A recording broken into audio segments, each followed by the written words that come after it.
में मुसलमान नहीं रहते, इस्लाम को मानने वाले नहीं रहते, कुरान पढ़ने वाले नहीं रहते, नमाजी नहीं रहते क्या? तो फिर ये जगह पे इमाम के उम्मीदवार क्यों नहीं है?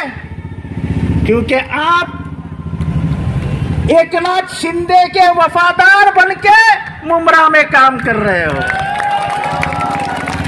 आपका बटन हैदराबाद में नहीं है, आपका बटन एकनाथ शिंदे के घर पे रखा गया है जहां से मिसाइल ऑपरेशन हो रहा है।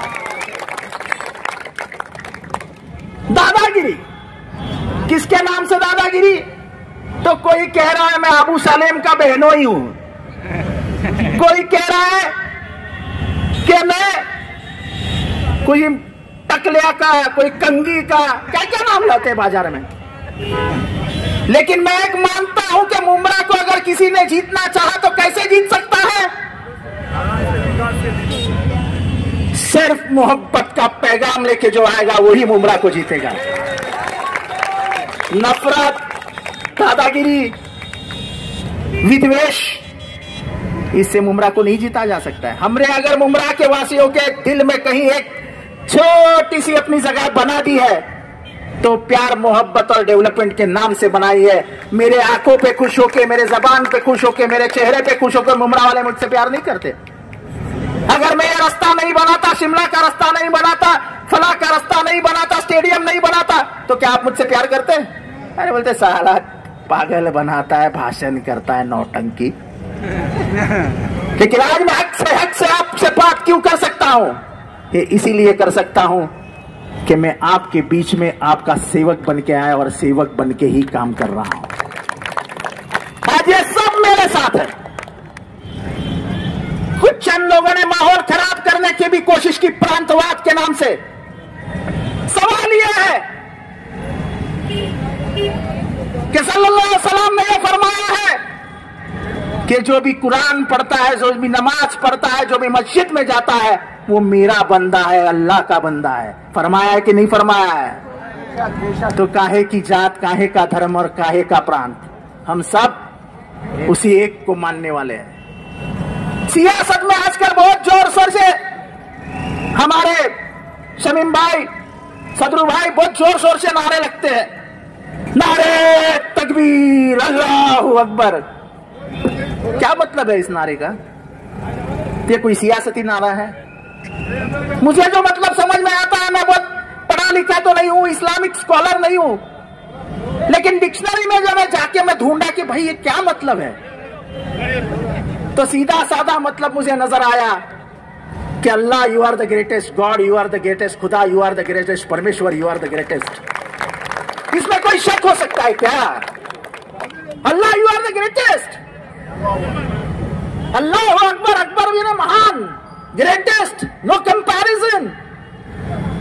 किसी के मन में चाहे हिंदू हो, मुसलमान हो, सिख हो, ईसाई हो, किसी के मन में कभी यह शंका नहीं आ सकती कि अल्लाह से ग्रेटेस्ट कोई है। There is no superpower other than Allah. खुदा से ऊपर कोई नहीं होता है। तो यह नारा तुमने दिया क्या, मैंने दिया क्या? यह नारा तो उसी महान शक्ति के लिए है जिसके ऊपर तुम्हारा भरोसा है और मेरा भी भरोसा है। उससे सियासत से क्या लेना देना?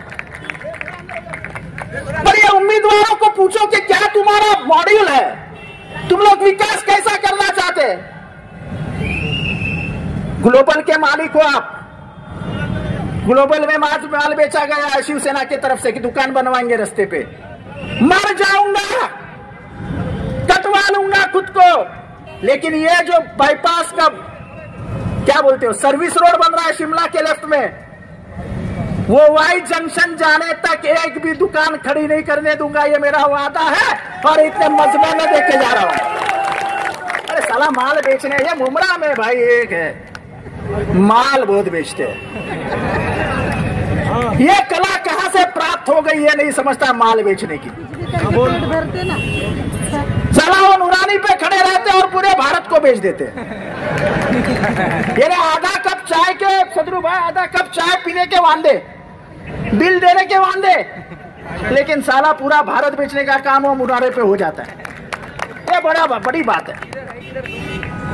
कुछ चंद उम्मीदवार खड़े हैं, वो बाजू से चलो मैं आता हूं। एक उम्मीदवार, 2-4 उम्मीदवार खड़े हैं जो अभी सियासत में अंगार लगाने का काम कर रहे हैं। सदरू भाई, आप तो इनका इतिहास जानते हो। चचा जरा सामने आइए, आप आइए, आप ये हमारे चचा है, चचा। आप इधर से वाई जंक्शन से आगे जाइए उत्तर शिव की तरफ, तो बहुत सारा जमीन का व्यवहार होता है, और शिमला पार्क में रहने वाले बहुत सारे इस जमीन के व्यवहार में जुड़े हुए हैं, अच्छे लोग हैं शिमला पार्क में। लेकिन वो एक इमाम के उम्मीदवार है, ये चाचा की 2.5 एकड़ जमीन ही खा गए। खाया कि नहीं चाचा? मैं गलत बोल रहा हूं? अगर गलत बोल रहा हूं तो अल्लाह मुझे माफ नहीं करेगा, आप भी नहीं करेंगे। अगर ऐसे उम्मीदवार जो कौम और मिल्लत की बात करते हैं, वो इस गरीब चाचा की 2.5 एकड़ जमीन भी खा लेते हैं, तो क्या उनको कौम, मिल्लत और अल्लाह का नाम लेने का अधिकार है? क्या वो ईमान वाले मुसलमान है? क्या वो नमाज पढ़ने वाला मोमिन है? अरे ये बड़े बुढ़े की, ये बुढ़े आदमी की, ये बुजुर्ग आदमी की बद्दुआ नहीं लगेगी क्या? अरे देखो पीछे से और एक आदमी बोल रहा है, बोले 2 दुकान मेरी भी कब्जा हो गई है। अगर मैं भाषण पे खड़ा हो जाऊं शमीम भाई और कहूं कि उत्तर शिव के जमीन के व्यवहार में मुझे बात करना है, तो इससे ज्यादा मजमा लग जाएगा, इतनी जमीनें लूटी गई है। और वही बात कर रहे हैं आज, कौम और मिल्लत और नमाज और न जाने क्या क्या बात करते, खुदा जाने यार।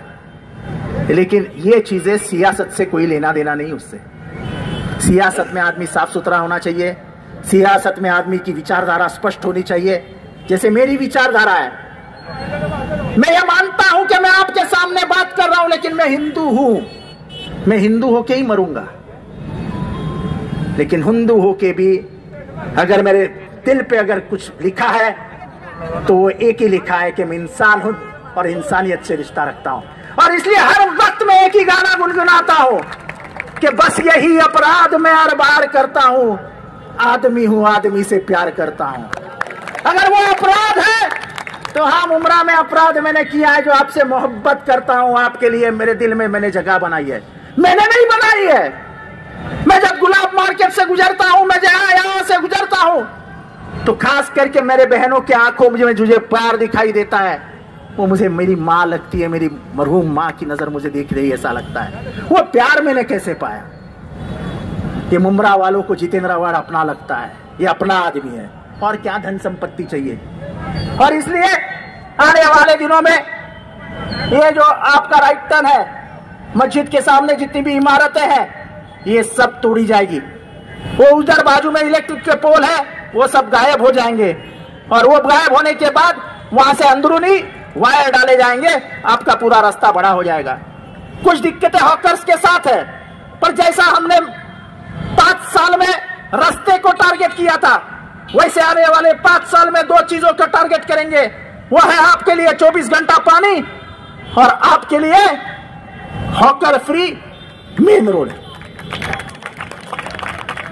ये मुसीबत है, ये मुसीबत का सामना करके इसको भी हमको हटाना पड़ेगा।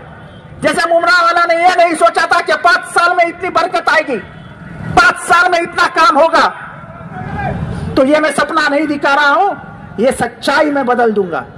आज मुझे फक्र है कि मेरे भाई ये दिलीप कुमार साहब, यानी सिराज भाई, सिराज डोंगरे साहब, इन्होंने बहुत अच्छा काम किया है। पार्टी का एक लॉयल वर्कर है, आज इनके खानदान से इनके नाम पे वोट मांगा जा रहा है। सिराज डोंगरे ने अगर काम किया है तो राष्ट्रवादी कांग्रेस का काम किया है। ये राष्ट्रवादी कांग्रेस के लॉयल सैनिक है, एक वफादार हमारे कार्यकर्ता है, जिनको हमने टिकट दे रखी है।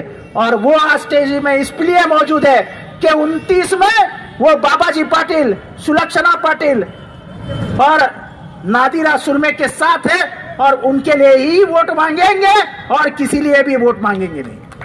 और इसलिए आने वाले 21 तारीख को विकास के नाम पे, प्यार के नाम पे, मुमरा के भलाई के लिए, मुमरा के आवाम के लिए, मुमरा के शांति के लिए आपको 29 नंबर पैनल से सिर्फ 3 बटन दबाने हैं। वो 3 बटन कौन से है? 3 मशीन रहेंगे। क्या दबाएंगे आप? बटन पे क्या दिखेगा आपको? घड़ी किसकी निशानी है? मैं आपसे सुनना चाहता हूं किसकी निशानी है? राष्ट्रवादी कांग्रेस की निशानी घड़ी है, जितेंद्र अवार्ड की निशानी घड़ी है, बाबाजी पाटिल की निशानी घड़ी है, सुलक्षणा पाटिल की निशानी घड़ी है और नादिरा की घड़ी। कोई ढूंढिए मत कहा किसका नाम है, कहा किसका नाम है, कोई मत ढूंढिए, गफलत में मत रहिए। जाइए फजर की नमाज पढ़िए, अल्लाह ताला से दुआ मांगिए, दुआ में मुझे भी याद रखिए, कामयाबी अता फरमाए कह दीजिए, और जाके 7:30-8 बजे सिर्फ 3 बटन दबाइए, आंख बंद कर दीजिए, घड़ी घड़ी घड़ी, ये 3 घड़ी का बटन दबा दोगे, जितेंद्र अवार्ड जीत जाएगा। आपको अगर किसी को जिताना है तो जितेंद्र अवार्ड को जिताना। काम करने वाला कौन है? चाहे वो गली का काम हो, नुक्कड़ का काम हो, गटर का काम हो, संडास का काम हो, करता कौन है? तो जिताना किसको है? तो इन्हीं बात से आपसे इजाजत लेता हूं। आने वाले 8 दिनों में बहकाने वाले बहुत लोग आएंगे, बिल्लतन कौम की बात करेंगे, फितना तैयार करने की कोशिश करेंगे, लेकिन आपको एक ही कसम है मेरी कि यहां से शिवसेना नहीं जीतनी चाहिए। जिस शिवसेना से मेरी वैचारिक लड़ाई है, यह लड़ाई मेरी जानलेवा खतरे पर आ चुकी है, लेकिन मैं जान हथेली पे रख कर सियासत करता हूं, क्योंकि मुझे यह मालूम है अगर उसने मुझे जिंदगी दी है तो उसका बुलावा आएगा तो कोई नहीं रोक पाएगा। तो इसलिए शिवसेना से तो हट करने की ताकत महाराष्ट्र में अगर कोई नेता रखता है तो फख्र से कहता हूं उसका नाम जितेंद्र आव्हाड है। तो मेरी ताकत बढ़ाने के लिए, शिवसेना जैसे फिरकापरस्त ताकतों को यही बरोबर रोकने के लिए आप मेरी ताकत बनिए, मेरे हाथ मजबूत कीजिए, और आने वाले 21 तारीख को ये 3 उम्मीदवारों का बटन दबा के उनको विजयी बनाए। इतनी ही बात कह के आपसे इजाजत लेता हूं, दुआओं में याद रखना। खुदा हाफिज। बहुत बहुत शुक्रिया अवार्ड साहब।